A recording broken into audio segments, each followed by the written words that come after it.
요즘 정말 뉴스 보기가 두렵습니다. 지난 주일 정오쯤 넘어서 북한이 제6차 수소폭탄 실험을 성공하였기 때문에 이제까지 우리가 그토록 우려하던 북한 핵무장이 현실화되는 게 아닌가, 우리의 더 복잡한 경우의 수를 생각하지 않을 수 없게 되었습니다. 그리고 어제는 멕시코의 그 일본 대지진에 이어서 버금가는 그 8.1의 대지진이 있었고, 거기에 더해 모든 나무를 세워져 있는 나무를 다 쓰러뜨린다는 가장 강력한 허리케인 5등급 어마가 카리브해를 이미 초토화시키고 미국 플로리다에 오늘 상륙한다고 합니다. 무려 260만 명이 피난길에 올라가는 그런 커다란 뉴스를 보았습니다. 요즘 뉴스들은 거의 핵폭탄급이지 않습니까? 우리 삶의 현장들 속에 우리가 이해할 수 없는, 해석할 수 없는 일들이 일어날 때 우리가 어떻게 그것을 생각할 수 있을까요? 오늘 우리가 읽은 말씀도 사실 요셉의 형들의 입장에서 보면 애굽에서 겪은 이상한 일들에 대해 어떻게 그것을 생각하고 해석해야 할지 몰라 무척 당황스러워하는 모습을 보게 됩니다. 20절로 23절은 이미 그들이 양식 주머니에서 발견한 돈뭉치를 가지고 오면서 형제들이 마음 졸이며 혹시라도 도둑으로 오해당하지 않도록 이 총리 청직에게 이 불안한 마음을 가지고 자진 신고하는 내용이 나오지 않습니까? 근데 오히려 돌아온 이 청지기의 대답은 마치 이미 다 알고 있다는 듯이 안심하라, 두려워 말라, 너희 돈은 내가 이미 받았고 그 돈은 너희 하나님이, 너희 아버지의 하나님이 너희 자유에 넣어서 너에게 주신 것이니라, 이런 이상한 이야기를 듣습니다. 그리고 27절로 34절은 양식 사러 왔다가 정탐꾼으로 몰렸던 그들이 오히려 총리 관저에서 만찬상을 받는 것도 이상한데, 심지어 이 형제들의 나이 순서대로 테이블을 배정받은 것도 이상하고, 특별히 막내 베냐민에게 다른 형제들에 비해 5배나 그 특별한 대우를 받는 것이 또 이상하지 않았을까요? 그렇게 시종일관 모든 일들이 좋게 끝났으면 좋았을 텐데 뜻밖의 환대를 받고 다음날 돌아가는 길에는 이제 그 총리의 청지기가 뒤쫓아와서 총리의 은잔을 내놓으라며 도둑으로 몰리고, 그리고 베냐민이 잡혀가는 기가 막힌 일을 겪게 되는 것이 오늘 본문의 주된 내용들입니다. 사실 이런 이상한 일들은 요셉이 형제들을 시험하기 위해 의도하고 계산된 행동으로 말미암은 것 아니겠습니까? 그렇지만 형제들은 이 요셉이 애굽의 총리인 줄 모르고 있었기 때문에 이 요셉의 의도된 그런 행동, 그 시험들을 이해할 수 없었던 것입니다. 앞에서 대충 설명한 이런 이상한 일들은 어쩌면 형제들이 조금만 주의 깊게 살펴보았다면 그 요셉을 알아볼 수 있었던, 아니 요셉이 흘린 그런 암시들이 아니었을까요? 그런데도 형제들은 요셉과 함께 식사하는 그 자리 앞에서도 요셉을 알아보지 못했습니다. 저는 오늘 말씀을 묵상하면서 이 형제들이 요셉에게 자신의 정체를 흘릴 수 있는 그 수상한 암시들을 간파하지 못하고 요셉의 면전조차 그들 알아보지 못해 당황해하는 이 이야기를 통해 하나님께서 우리에게 무슨 말씀을 하고 싶으셨을까, 이 생각을 곰곰이 해보았습니다. 사실 지난주와 지지난주에 오늘 본문의 중요한 내용들을, 주제들 이미 다 다룬 것 같아서 지난주 내내 이 속에서 새로운 메시지를 어떻게 찾을 수 있지, 이 고민을 참 많이 했습니다. 그렇다고 별로 중요하지도 않은 내용을 성경이 이처럼 자세하게 다루지 않을 거란 생각에서 머리에 쥐가 나도록 생각하고 또 생각해 보았습니다. 그러던 중에 발견한 것이 요셉의 형제들 입장에서 그들 주변에 일어나는 이상한 일들이 바로 요셉의 의도된 행동, 즉 요셉의 시험이었다는 사실을 발견하게 되었습니다. 그렇다면 요셉이 왜 이런 시험을 형제들에게 행했을까요? 그리고 자신의 정체를 숨기면서 자기 청지기를 대신해서 형제들에게 은연중 알린 이 암시들, 예, 하나님을 섬기지 않을 것 같은 그 땅에서 하나님의 이름이 여러 번 이야기되지 않습니까? 너희 하나님이, 너희 아버지 하나님이 이것들을 자료에 넣어서 너에게 준 거다, 이런 말을 그곳에서 들을지 어떻게 알았겠습니까? 그럼에도 불구하고 이런 암시들을 왜 형제들이 몰랐을까요? 아니 17년을 함께 산 형제들인데 함께 식사하는 자리에서조차 요셉의 얼굴을 알아보지 못한 이유가 도대체 무엇이었을까요? 이 이야기를 통해서 하나님은 오늘 우리에게 무슨 말씀을 하고 싶으셨을까? 이런 생각하며 묵상하는 가운데 오늘 우리에게 주시는 말씀이 분명히 있으리라 믿습니다. 저는 오늘 이 말씀을 통해 우리 예배 가운데 함께 하시는 주님을 만나는 은혜가 있기를 소원합니다. 이 도대체 요셉 앞에서도 그 요셉의 형제들이 요셉을, 동생을 알아보지 못한 이유가 있지 않았을까요? 저는 본문을 묵상하면서 두 가지 이유를 찾아보았습니다. 첫 번째 이유는 형제들이 요셉을 둘러싼 그 권세들에 눌려서 요셉 면전에서도 차마 요셉일 줄 상상도 못하지 않았을까요? 22년 만에 요셉이 베냐민을 만났을 때 오늘 본문에 보면 요셉은 베냐민을 금방 알아보았습니다. 그리고 그런 것에 비하면 이 형제들 11명 중에서 어느 누구도 함께 식사하는 자리에조차 요셉을 알아보는 사람이 없었다고 말합니다. 요셉을 17년 동안 보고 함께 살았음에도 불구하고 왜 그를 알아보지 못했을까요? 요셉이 성형수술한 것도 아니었을 텐데 일부러 애굽말 쓰고 통역 세워서 몰라본 것입니까? 그런데 요셉은 22년이 지났어도 형제들의 이름과 나이 그리고 서열들을 정확하게 기억하고 그 식사 자리에서 그 형제들 순서대로 앉혔다고 말하지 않습니까? 33절에 보면 그들이 요셉 앞에 앉되 그들의 나이에 따라 앉히게 되니 그들이 서로 이상히 여겼더라. 자기가 앉고 싶은 자리에 앉은 것이 아니라 그 청지기가 지정해서 앉게 한 그 자리를 앉고 보니까 그 큰형 르우벤부터 막내 베냐민까지 이 순서대로 앉게 되었다는 것입니다. 그래서 그것만 보고 그것을 보면서 형제들이 서로 바라보며 이상히 여겼다, 그렇게 말하지 않나요? 비록 22년이 지났어도 요셉은 형제들을 하나도 잊지 않았습니다.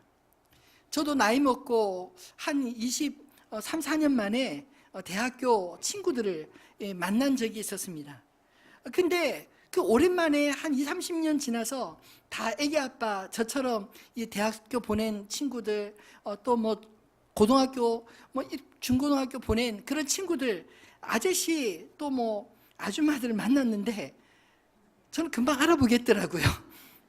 20몇 년 만에 그 친구들 만났는데 조금 변한 것 같아도 그래도 여전히 얼굴 알겠고 그 친구들하고 옛날 추억들을 되새기면서 그때 어떻게 함께 지냈는지 이야기를 참 재미있게 나눈 적이 있었습니다.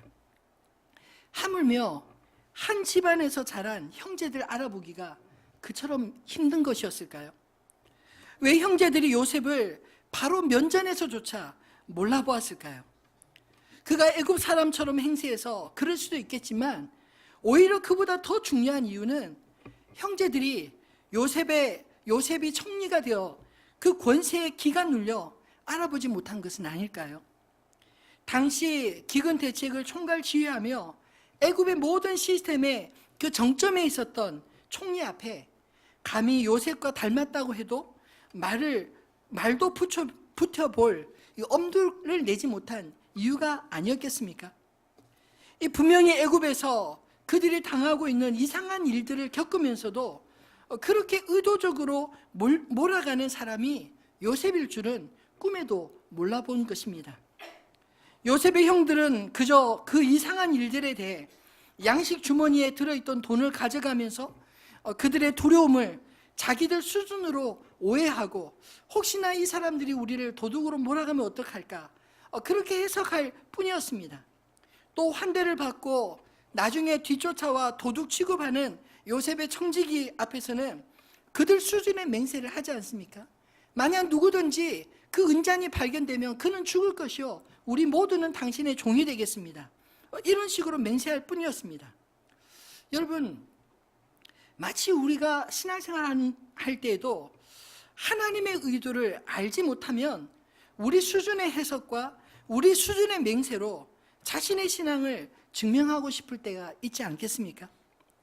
요셉의 권세에 기가 죽어 그것을 컨트롤하는 요셉을 형제들이 알아보지 못했던 것처럼 하나님의 주권 속에서 이루어지는 그 모든 일 가운데 그것을 주관하시는 하나님을 바라보지 못하는 경우가 우리 인생 가운데도 얼마나 많은지, 여러분, 하나님 편에서 보지 못하면 우리 수준의 억측과 책임지지 못할 말들만 무성해지지 않겠습니까? 이 모든 일들은 사실 그 형제들이 요셉을 만날 때 비로소 왜 이런 일들이 일어났는지 이해할 수 있고 설명할 수 있었던 것처럼 우리 인생에 일어나는 이상한 일들이 있다면 그건 역시 하나님을 만나야 하나님께서 왜 이런 일들을 허락하시는지 비로소 깨닫게 되어질 줄 믿습니다. 분명히 의도를 가진 요셉에 의해서 형제들이 이리저리 몰려가는 상황이었지만 그들은 요셉의 의도적인 행동들로 그들이 겪게 된 이상한 일들을 설명하고 해석할 수 없었습니다. 우리의 삶에도 우리가 이해할 수 없는 일들 가운데 하나님의 의도가 우리의 삶을 이끌어갈 때가 있음을 여러분 경험해 보셨나요? 저도 지나온 저의 세월들을 돌아보면 하나님께서 제가 원하던 길이 아닌 다른 길로 인도해 가실 때가 많았습니다. 사실 그 당시에는 당황스럽고 때로 하나님 앞에 원망할 때도 있었지만, 근데 뒤돌아보면 내 뜻대로 되지 않았지만 그러나 오히려 내 삶이 하나님의 인도하심을 확실히 느낄 수 있어서 감사할 때가 훨씬 더 많습니다. 왜냐하면 내가 내 인생을 살아가지만 나는 나의 미래를 알지 못하고 나의 형편과 처지에 무엇이 적당한지 알지 못하지만 하나님은 나를 더 잘 아시고 나를 위해 더 좋은 계획을 가지고 있으시기에 그분의 인도하심은 실패가 없으신 줄을 믿기에 오히려 인생을 살아가면 살아갈수록 그 더 크신 하나님의 선하심을 맛보게 되는 것 같습니다. 여러분, 하나님이 우리를 위해 베푸신 그 자리에서 마치 요셉의 형제들이 만찬자리에 함께 있으면서도 알아보지 못한 것처럼 하나님을 몰라보는 경우 여러분에게는 없으신가요? 어쩌면 우리에게 예배가 바로 그런 자리가 아닌가 생각이 됩니다. 요셉이 초청하고 함께 식사하는 자리였지만 요셉의 형제들은 정작 그가 요셉인 줄 알지 몰랐듯이 하나님의 집에서 하나님이 베푸신 은혜의 자리에서 우리가 함께 모여 즐겁게 예배를 드리는 중에도 그저 즐겁게 사람만 만나고 간다면 우리 예배가 무슨 의미가 있을까요? 하나님의 임재 속에서 그 임재를 누리지 못한 채 빈손으로 돌아가는 일이 없기를 주님의 이름으로 축원합니다. 형들이 요셉의 면전에서 요셉을 알아보지 못한 두 번째 이유는 이미 그들의 마음속에 요셉이 지워져 있기에 요셉을 보아도 요셉일 줄은 감히 상상도 못한 것이 아닐까요? 처음 형제들이 요셉을 만났을 때 그들은 엉겁결에 자기 가족 상황을 요셉인 줄 모르고 설명한 적이 있습니다. 창세기 42장 13절에 보면 그들이 이르되 당신의 종 우리들은 12형제로서 가나안 땅 한 사람의 아들들이라. 막내 아들은 오늘 아버지와 함께 있고 또 하나는 뭐라고 이야기하죠? 없어졌나이다. 정탐꾼으로 몰려 감옥에 갈 처지가 되었을 때 자신들이 요셉에게 과거에 했던 잘못을 기억하고 그 보응으로 생각하며 후회하는 내용이 또 21절과 22절로 나와 있습니다. 그들이 서로 말하되 우리가 아우의 일로 말미암아 범죄하였도다.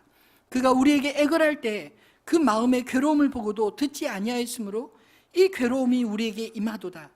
르우벤이 그들에게 대답하여 이르되 내가 너에게 그 아이에 대하여 죄를 짓지 말라고 하지 아니하였더냐. 그래도 너희가 듣지 아니하였느니라. 그러므로 그의 핏값을 치르게 되었도다 하니. 이 르우벤의 말 2 속에도 마지막에 이런 표현이 있지 않습니까? 그의 핏값을 치르게 되었도다. 앞에는 없어졌다고 하고 뒤에 핏값을 치르게 됐다. 이 표현들은요, 이미 요셉이 종으로 팔려가는 순간 곱게 자란 아이가 노예 생활 견디지 못해 아마 어디서 죽었을지 모르지만 아마 죽고 없을 거다, 이런 생각이 형제들의 마음속에 지배적으로 깔려 있었던 것 아니었을까요? 요셉을 마음에서 지웠기 때문에 요셉을 팔기 전에 그 요셉에게 들었던 꿈조차도 기억 못했을 것입니다. 오늘 본문에서 형들이 요셉 앞에 예물을 드리고 절하는 장면은 요셉이 17살 때 철이 없을 때 하나님께서 그에게 주셨던 그 꿈이 성취된 일 아닌가요? 마치 첫 번째 곡식단이 절하는 꿈은 형제들이 처음 양식을 사러 왔을 때 그 첫 번째 절하는 모습이었다면, 아마 오늘 본문에서 요셉의 형제들이 예물을 가지고 요셉의 권세 앞에 기가 눌려 절하는 그 모습은 마치 해와 달과 별들이 절하는 그 꿈이 성취된 것 같지 않았을까요? 그들이 요셉의 권세에 스스로 굴복해 절하였기 때문입니다. 어쨌든 그들은 요셉인 줄 모르고 애굽의 총리에게 절하였습니다. 하나님은 요셉과 그의 형제들에게 이미 22년 전 오늘을 위해 미리 꿈이라는 징조를 심어 주신 게 아니었을까요? 그것은 요셉이 형들에 대한 분노가 일어날 때 그 꿈의 기억이 그것이 형들이 나를 미워서만 아니라 하나님의 섭리로 이해할 수 있었던 그런 표적이었던 것입니다. 뿐만 아니라 형들 역시 나중에 요셉인 줄 알았을 때 하나님께서 그를 통해 가족들을 구원하실 것을 깨닫도록 주신 꿈이 아니었을까요? 근데 요셉은 형제들을 처음 만날 때부터 그 꿈을 기억했다고 성경은 말하고 있지만, 형들은 요셉이 죽은 줄 알고 마음속에 요셉이 이미 지워졌기 때문에 요셉의 그 면전에서도 그 꿈처럼 그 절을 할 때도 그것을 알아보지 못했고, 그리고 요셉의 얼굴을 봐도 알아보지 못했던 것입니다. 저는 이 장면을 묵상하면서 문득 하나님께서도 우리가 당신을 더듬어 찾고 찾으면 만날 수 있도록 수많은 표적들과 징조들을 우리가 살아가는 삶 속에 심어주셨는데 찾고 알아보는 이 없어 하나님 편에서 얼마나 안타까우실까, 이런 생각이 문득 들었습니다. 여러분, 만약 요즘에 여러분의 삶에 복잡하고 뭔가 알 수 없는 힘에 의해 끌려가고 있는 것처럼 그 이상한 일들이 일어난다면 지금이 바로 하나님을 만날 때임을 기억하시기를 바랍니다. 십자가 처형을 목격하고 고향 엠마오로 돌아가던 2 제자에게 부활하신 예수님이 그들에게 가서 그들과 함께 걸으며 말씀을 직접 설명해 주었습니다. 그런데 그 제자들 역시 그 부활하신 예수님을 성경에 보면 알아보지 못했다고 기록하고 있습니다. 누가복음 24장 13절로 16절 말씀 한번 같이 읽어볼까요? 그날에 그들 중 둘이 예루살렘에서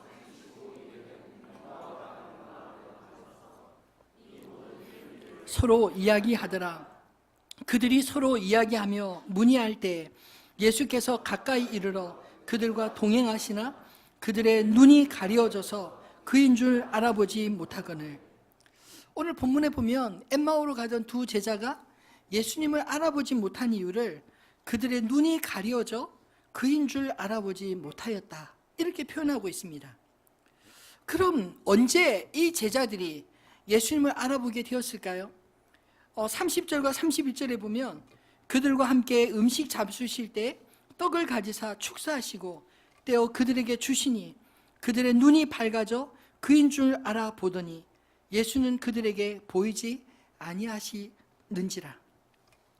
제자들과 함께 식사하기 전 마치 성만찬 마지막 만찬 때 떡을 가져 축사하시고 떼어주신 것처럼 그 제자들에게 떼어주고 그것을 먹고 난 이후에 비로소 눈이 밝아져 예수님을 알아보게 되었다, 예수님이구나, 이렇게 알아보게 되었다는 것입니다. 근데 그렇게 알아보게 되니까 부활하신 주님은 그 자리에서 보이지 않았다고 말씀하고 있습니다. 여러분, 사람들은 어떤 트라우마, 강한 충격을 받으면 그 충격 때문에 보이는 것을 보이는 대로 보지 못하고 그 충격과 상처들로 모든 것을 왜곡되게 바라보는 그런 증상들이 있는 것 같습니다. 아마도 이 엠마오로 돌아가던 두 제자 역시 십자가에서 처절하게 피 흘리며 죽으시는 예수님을 직접 그들이 목도하였기 때문에 부활하신 주님이 바로 옆에 오셔서 그들과 함께 걷고 십자가에서 예수님이 죽으셔서 부활하셔야 된 그 일을 직접 설명해 주셨어도 그들이 예수님을 알아볼 수 없었던 것처럼 오늘 본문의 요셉의 형제들도 그들이 요셉을 직접 그렇게 살려달라고 발부둥 치는 요셉을 노예로 팔아 넘겼기에 그래서 살아있는지 죽었는지도 알 수 없게 되어서 가장 안 좋은 기억만 강하게 남아서 요셉을 그 앞에서 보아도 알아보지 못하는 그런 지경에까지 이런 것은 아니었을까요? 여러분, 예배하는 곳은 하나님의 임재의 장소입니다. 비록 우리의 지난 삶에서 여러 가지 트라우마와 걱정들이 있다 할지라도 여러분, 이 예배 시간만큼은 그것만 생각하지 마시고 우리의 영혼의 눈을 들어 하나님을 믿음의 눈으로 바라볼 수 있기를 주님의 이름으로 축원합니다. 마태복음 18장 20절에 두세 사람이 내 이름으로 모인 곳에는 나도 그들 중에 있느니라 주님이 약속하셨습니다. 주님은 당신의 이름으로 두세 사람이 모인 그곳, 비록 장소와 시간을 초월해서 어느 곳이든지 두세 사람이 주님의 이름으로 모인 그곳에 나도 너희와 함께 있겠다, 그렇게 약속하지 않습니까? 다른 사람들은 하나님 바라보며 예배하는데 혹시 나만 그 하나님이 느껴지지 않아 괴로워하시는 분은 혹 안 계신가요? 저도 대학교 2학년 때 이 선교단체에서 주최하는 이 전국 수련회에 참석한 적이 있었습니다. 그 수련회 마지막 날 밤에 비가 부슬부슬 내리는데 그 얼마나 그 청년들이 뜨겁게 기도하는지 은혜로 충만했습니다. 그런데 저만 은혜를 못 받은 것 같았어요. 왜냐하면 그렇게 열심히 비가 오는데도 자리를 지키고 기도하는 그 친구들 속에서 저만 기도가 안 나오는 겁니다. 뭘 하고 기도해야 될지도 모르겠고 또 기도가 왜 그런지 이게 잘 나오지 않아서 그냥 멀뚱멀뚱 있는데 옆에 있는 친구들 기도는 왜 그렇게 잘 들리는지 그럴 때가 있잖아요.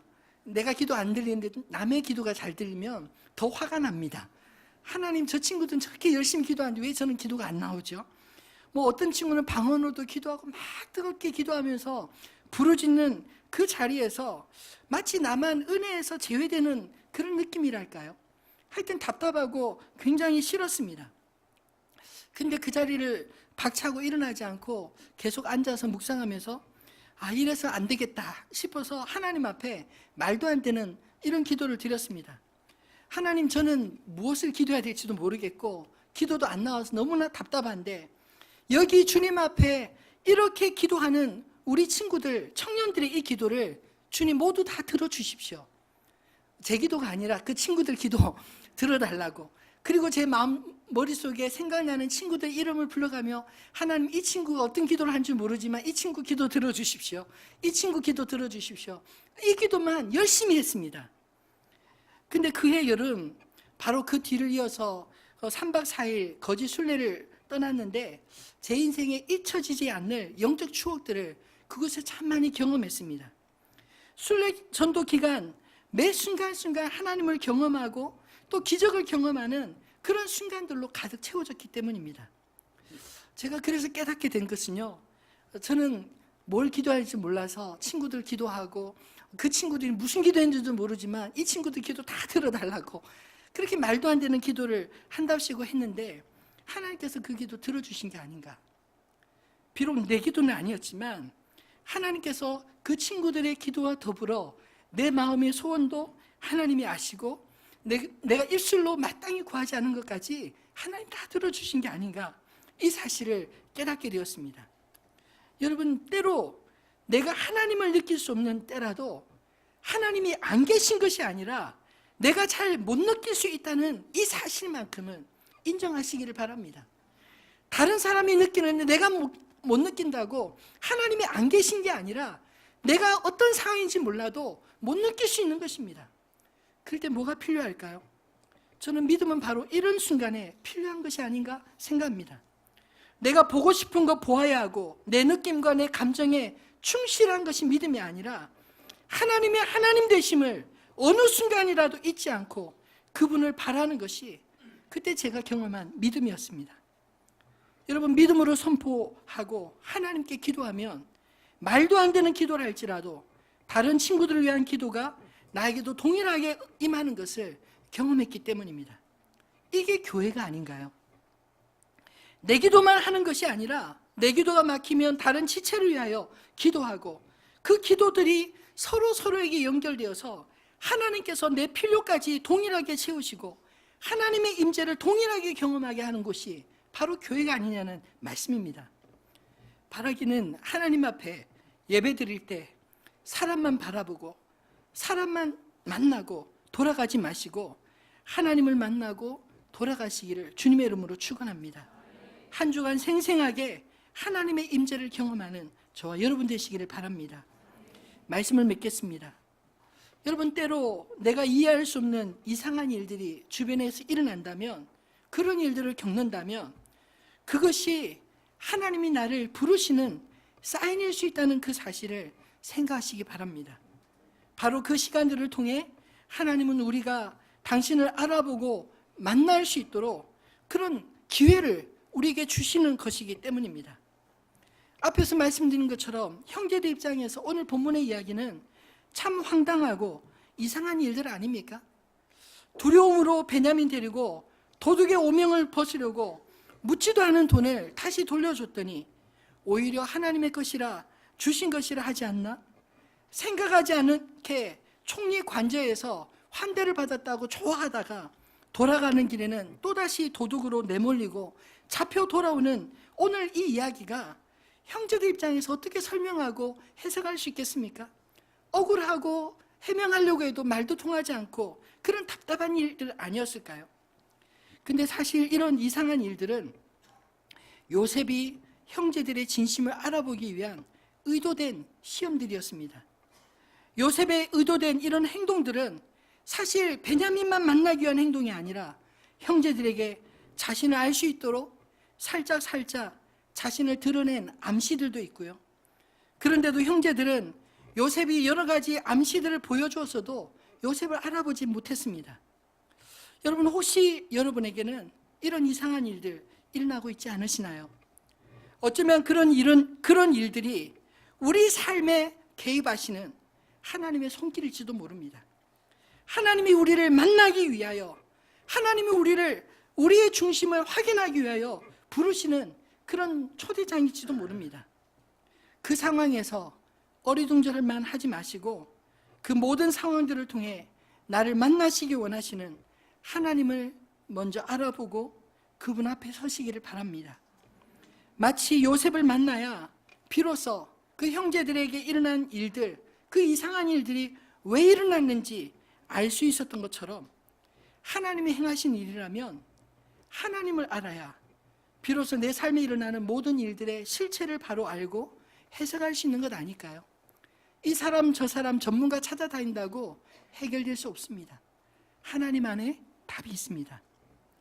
그리고 만약 우리가 살아가는 국가적으로도 이상한 일들이 일어난다면 그건 역시 역사를 주관하시는 하나님의 손길로 여기고 교회를 흔들어 깨우시며 교회를 향한 하나님의 촉구의 메시지가 있음을 알고 그 하나님 앞에 찾아야 되지 않을까요?